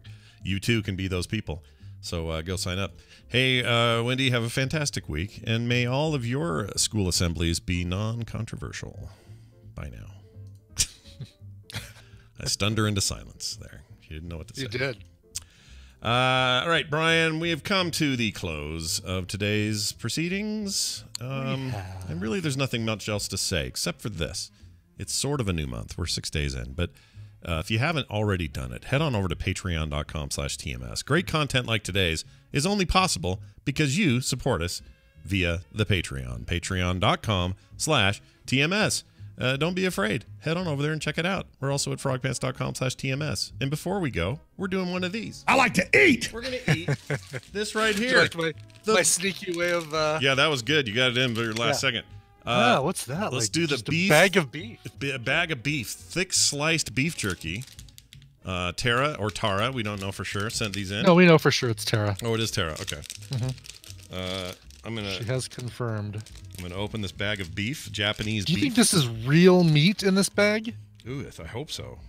There's like a word, like it says the something beef. Yeah, the Japanese beef. Yeah, I'm doing a little Google Translate on this as I open it. Oh, it smells good. Oh, it smells sure. Yeah. I'm going to eat this. Real beef smell. All right, I'm going to take a bite here. Let's see what we got. It's a little red. The snacks. Even though it's thick, eat it, is what it says. That's what I always say. Even though it's thick. It's a bummer. I can't get that one back. So now it just says, easy to eat, though it is thick. Though it is thick. I'll send you a screenshot. This is very good. I'll eat that whole bag by the end of the day. Is it Kobe? It's probably not Kobe. No. It's like, I think it's just beef. Mm-hmm. It's good, though. It's not, I'm not even really getting the teriyaki out of it. I guess it's not supposed to be teriyaki, necessarily. That's funny. I assume that because it's Japanese. Oh, it must be teriyaki. Right. It's good, right? It's really good. Yep. And I think it's real. I think it's real meat. Yeah, that's beef. Mm-hmm. That's like real finish beef. That one later because can't really finish a show while I chew on a piece of beef jerky. No, it's a lot harder, it turns out. It's not as good as the stuff Jesse Call sent us. I'm just going to say that right now. Oh, I've got a whole bag of it right here, and it's bad for me, actually, because I was playing ESO last night, and I just had this bag of jerky, and there was just no denying it. I'm like, You're not putting it in you got to put it in the freezer. Oh, you really? Why the freezer? Because he emailed and said, make sure you guys keep it in the freezer. Oh, did he? Mm-hmm. Well, so far, I haven't died. I'll put it in the freezer. Okay, good. Yeah, just put it in the freezer. Okay, I didn't know that was a thing. I mean, it's cured, so it should be fine, but his recommendation to make it last longer or something was put it in the freezer. I sent you a text of the bag. Let's take a look at your bag. Brian always sends me pictures of his bag. Always get pictures of my bag, sack. He'll say, does this look infected and things like that? Is this supposed to look like this? Yeah, and I'm happy to help. It's not a problem. I don't mind. Yeah, it's looking at your very bag. Generous of you to offer your insight on my bag. I have no professional experience in bag inspection, but I'm happy to do it. But you're the closest person that I can show my bag to. Right. You don't want to just show your bag to anybody. No. People you trust. Gosh, no. Silly. There it is. Easy to eat, though it is thick. The Snacks Beef. Thick sliced beef jerky. Thick sliced beef jerky. 10. 10. Strengthen. What's with the strengthen? Don't know. Popular products 10 strengthen. Oh, Japan. Never change. Okay. That's it. Yeah. That's it. We're done. Yep. Let's do a song. Do you have a song? I do have a song. Oh, that's great. That song it was actually, for whatever reason, I was already in the title. I forgot that we actually do. I really did forget that we actually do one more thing here. Hey, look, Senior Geek wrote in, man, and he said, as of April 29th, just a few days ago, about a week ago, I am a fully trained member of the Millennium Falcon flight crew in Black Spire Outpost on the outer rim planet of Batu. Whoa. He has the job that we all dream of. The closest thing I can find to a cover of the Millennium Falcon theme is Andrew Allen's TIE Fighter attack from the album Live from the Cantina. If Brian has a better idea, feel free to substitute. Oh, Brian does not have a better idea. Disneyland opens to the public on April 30th. When you get the chance, come visit me in Black Spire Outpost. You know I'm coming, Gary, but it won't be until after June 4th or June 6th or something. I'm not going there until the Avengers area opens, and then I'm going to see the Star Wars area, and then I'm going to see the Avengers area, and my life will be complete. Yep. Then you can reasonably die with happiness. Then I can say, I've done it, and the plane can fall into the Pacific Ocean on its way back to Denver. Yep. No rush on this request. Whenever you can fit it in, signed, Gary Fisher. Nice. Well, Gary, one of our longtime listeners, I'm not going to call him one of our oldest listeners, but one of our longtime listeners, and great recommendation for a song. Yeah, this came out on the Andrew Allen jazz tribute to Star Wars called Live from the Cantina. Mm-hmm. Even features some brilliant artwork on the cover by one Scott Johnson. Yeah, and but inspired greatly by my Mr. Brian Ibbett, by the way. Oh well, thank you. You I also still have some some albums and some of the print packs that we had that has Scott's art as well as Steve Hamaker's art of Luke and R2D2. So, the Haymaker, hit me up and we'll talk. I'm not giving it to you free, but Anyway, let's do this. Here it is. Here's TIE Fighter Attack by the Andrew Allen Trio. Awesome. Happy birthday. Happy birthday. There's no birthday. Oh, there was no birthday? He's just working at the Millennium Falcon flight crew. Happy new position day. Happy getting out of the Toy Story Woody lot. Woody lot. Do I have anything with Woody in it? Hold on. Yeah, here we go. That's funny. Oh, that's Woody Harrelson. Oh, that's Woody Harrelson. Yeah. I was wondering what the heck that was. Yeah, that was really weird. All right. Anyway, here's your song. We'll see you guys Monday, unless you come to TMS PM tomorrow and you're a patron. Then you can be here for that at 3:30 Mountain, tomorrow afternoon. And check out the Instance tomorrow morning. We'll also have a core tonight. Lots going on. We'll see you then. This show is part of the Frog Pants Network. Frog Pants Network. Get more shows like this at frogpants.com. Fish, fresh fish. Oh, all right.